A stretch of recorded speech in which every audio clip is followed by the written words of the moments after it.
भारत के एक छोटे से गांव में रहने वाला किसान रामू कई महीनों से अपनी फसल बचाने के लिए संघर्ष कर रहा था। बारिश समय पर नहीं हुई थी, नहरों में पानी कम था और कर्ज का बोझ उसके सिर पर था।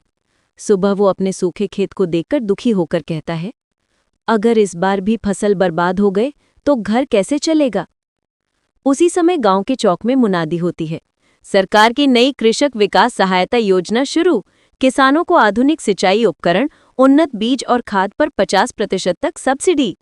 ये सुनते ही रामू के चेहरे पर उम्मीद की हल्की मुस्कान आती है।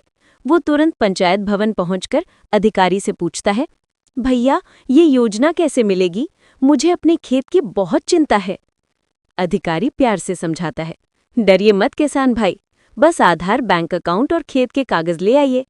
फॉर्म मोबाइल OTP से भर जाएगा। 24-48 घंटे में मंजूरी भी मिल जाएगी।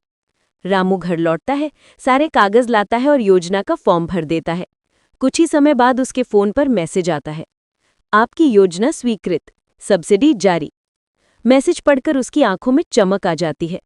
कुछ दिनों में रामू को मिलता है नया ड्रिप सिंचाई सिस्टम, उन्नत बीज और खाद आधे दाम में, और खेती का मुफ्त प्रशिक्षण।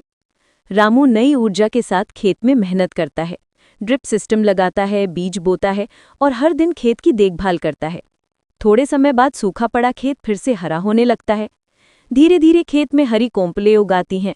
गांव वाले भी कहते हैं, अरे रामू, इस बार तो तेरी फसल लहराएगी। 2 महीने बाद फसल तैयार होती है। रामू की पैदावार पहले से 2 गुनी होती है।